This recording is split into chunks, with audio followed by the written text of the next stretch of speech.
கடலூர் மாவட்டம் ஆவணிக்குடி அருகே அரசு பேருந்தில் இருந்து தவறி விழுந்த உதவி ஆய்வாளர் தலையில் பலத்த காயமடைந்து உயிரிழந்த நிலையில் விபத்து தொடர்பான பதைபதைக்க வைக்கும் சிசிடிவி காட்சி வெளியாகியுள்ளது. அந்த காட்சிகளை தற்போது பார்க்கலாம்.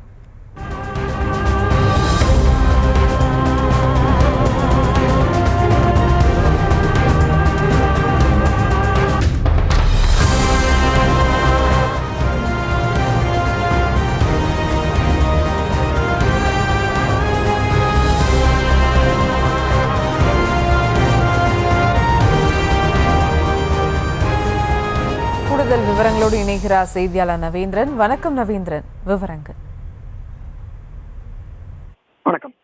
கடலூர் மாவட்டம் திட்டக்குடி அடுத்த ஆவினங்குடி காவல் நிலையத்தில் சிறப்பு உதவி ஆய்வாளராக பணிபுரிந்து வந்தவர் சுந்தரமூர்த்தி. இவர் கடலூர் மாவட்டம் சிதம்பரத்தை அடுத்துள்ள வெள்ளம்படவை கிராமத்தை சேர்ந்தவர். இவர் தற்போது கடலூர் பகுதியில் வசித்து வருகிறார். கடலூரிலிருந்து அரசு பேருந்தில் அவர் பணிபுரிந்த ஆவினங்குடி காவல் நிலையத்திற்கு வருவதற்கு பேருந்தில் வந்து கொண்டிருந்தார். அப்போது இறங்கும் பஸ் நிறுத்தம் வந்தவுடன் பேருந்தின் படிக்கட்டில் நின்றதாக கூறப்படுகிறது.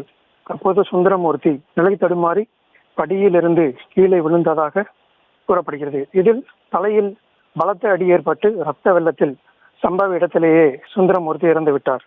இது குறித்து சம்பவ இடத்திற்கு விரைந்து சென்ற திட்டக்குடி இன்ஸ்பெக்டர் அருள் வடிவழகன் மற்றும் போலீசார் உடலை கைப்பற்றி உடல் ஆய்வுக்காக திட்டக்குடி அரசு மருத்துவமனைக்கு அனுப்பி வைத்தனர்.